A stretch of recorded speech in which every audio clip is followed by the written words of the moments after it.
Can you confirm Helen Duncan is connected with me, please?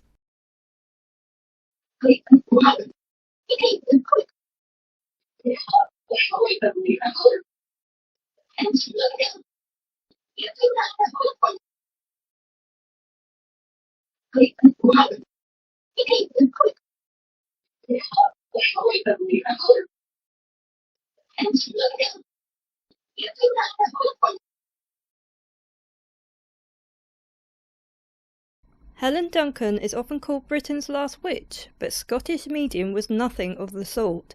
Instead, she was merely a fraudster, apart from one extraordinary phenomenon that still has not been explained fully. So after explaining a little of her story, I attempt to contact Helen from beyond the grave to see if she, with the help of my spirit team, can answer a few questions.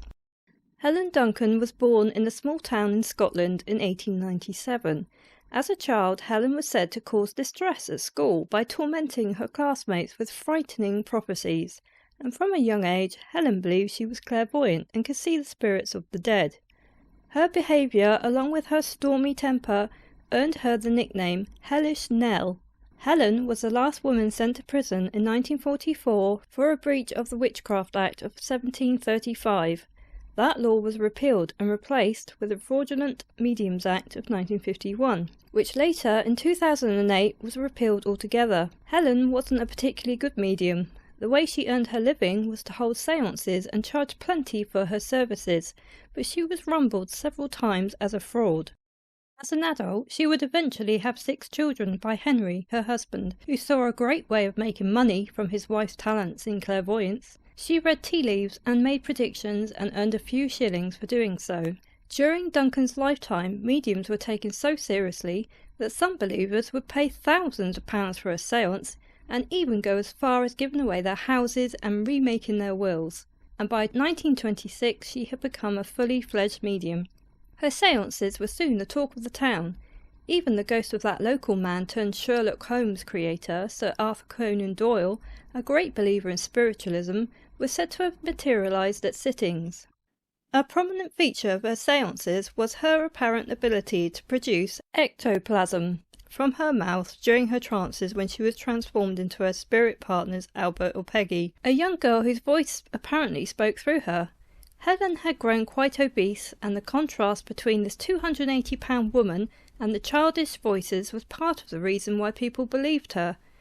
It was at a séance in January 1933 that Peggy emerged in the séance room and a sitter named Essen Moore grabbed her. The lights were turned on, and the spirit was revealed to be made of a cloth undervest, which was used as evidence that led to Duncan's conviction on the Scottish offence of fraud at Edinburgh, May 1933. The conviction does not seem to have harmed her career. Duncan was by then making a very good living by conducting séances throughout Britain. But there were suspicions about her. Renee Haynes in the Society for Psychical Research, 1882 to 1982, a history recalled. The London Spiritualist Alliance had 50 sittings with her between October 1930 and June 1931. For these sittings she was stripped, searched and dressed in séance garments. Pieces of ectoplasm found from time to time differed in composition. 2 early specimens consisted of paper or cloth mixed with something like egg white. 2 others were pads of surgical gauze soaked in a resinous fluid. Yet another consisted of layers of toilet paper stuck together. The most usual material for ectoplasm, however, seemed to be muslin or cheesecloth, probably swallowed and regurgitated. Distressing choking noises were sometimes heard from within the cabinet, and it was interesting that when she was persuaded to swallow a tablet of methylene blue before one of the séances, no ectoplasm whatsoever appeared. She also refused to be x-rayed or allow infrared photography, which was then in its infancy. The most curious phenomenon was at one of her séances. A sailor appeared, announcing that he had just gone down with a battleship, HMS Barham. The Portsmouth-based Barham was sunk by a German submarine on 25th of November 1941, with the loss of 859 of her crew, but the sinking had been made a state secret to hoodwink the Nazis and keep morale. You can see its loss on YouTube. Word of Duncan's amazing revelation got to the police and intelligence services. It was all very harmless, really, but an even bigger secret needed to be kept: the destination of the D-Day landings. In the run-up to D-Day, the authorities were paranoid about potential security leaks, and Duncan was in danger of disclosing military secrets during her seances. Helen Duncan was giving out very accurate information. There were other mediums around the country giving out news on soldiers that had died, and someone in authority took it seriously, whatever the source of information. D-Day was coming up, and it was absolutely essential to keep the Allied deception plans intact. On the 19th of January, 1944, her séance was raided by police when an undercover officer hid among the spectators and blew a whistle to alert the other officers waiting outside. The raid was apparently coordinated due to growing concern that Helen would reveal details of the approaching D-Day Normandy landings during one of her séances. Helen and 3 sitters were arrested on charges of conspiracy and taken to the Portsmouth Magistrates' Court, where she was originally charged under Section 4 of the Vagrancy Act 1824. However, when Helen was brought to trial at the Old Bailey in London, it was for charges under the Witchcraft Act of 1735. She was found guilty and sent to Holloway Prison for 9 months. To this day, people still argue about her, especially spiritualists. Many want her pardoned because of the excessive sentence. So let's see what Helen has to say for herself now. Helen, did you have any mediumship ability at all while you were alive?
All the ectoplasm at your séances were shown to be fake, but what about the voices you channeled?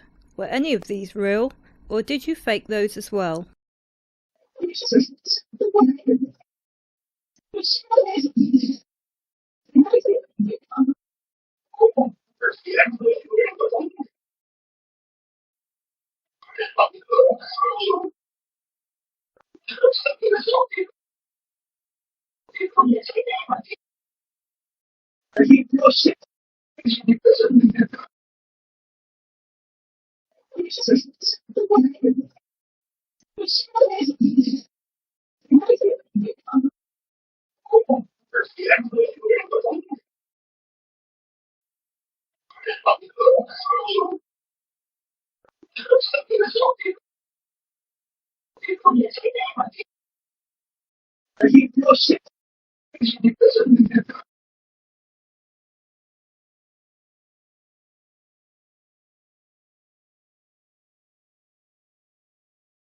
What about your tea leaves and tarot readings?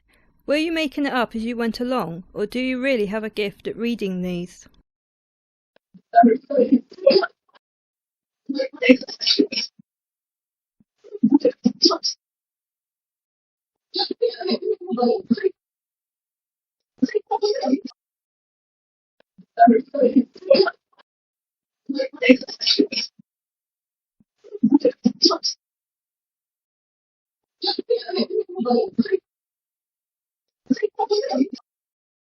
You made a decent amount of money from your readings and séances.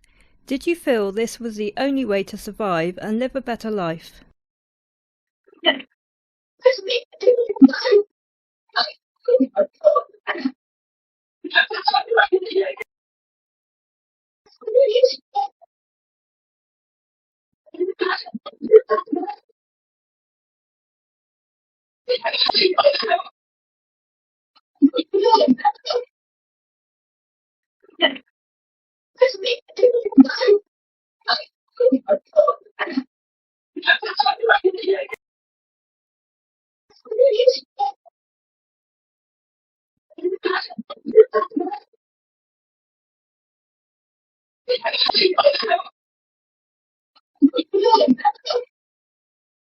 Even today, some think you should be pardoned for your excessive prison sentence.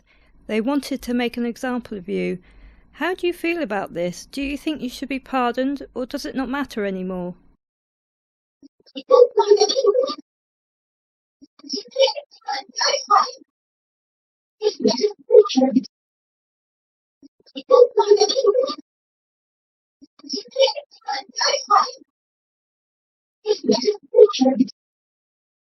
Was it true that you brought through Sir Arthur Conan Doyle at one of your seances?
Helen, what plane of heaven are you on?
Did you have any psychic or mediumship ability at all?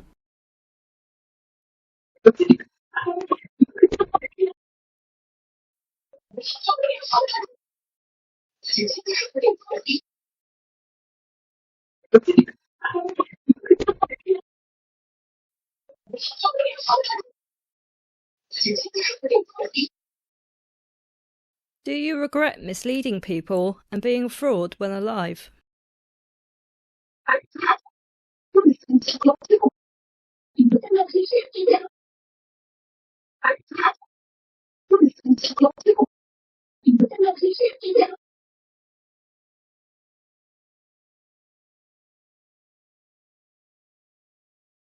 Despite being found as a fraud, you somehow predicted correctly, or at least channeled a sailor who told you the HMS Barham had sunk. Is this the only real channeling you ever had?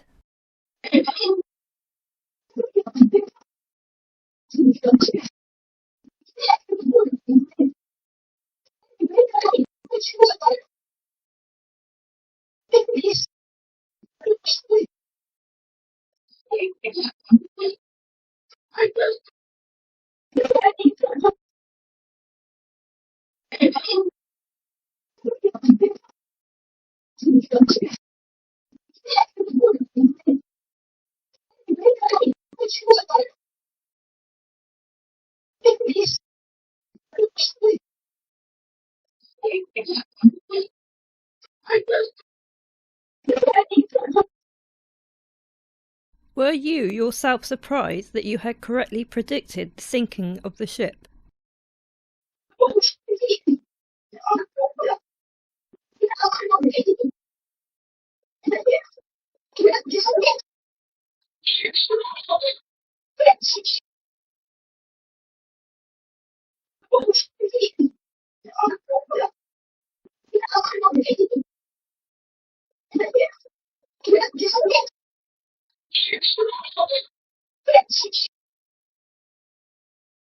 At the time of asking this, I don't know the answer. I will need to research after, but did you correctly predict where the D-Day landings would be?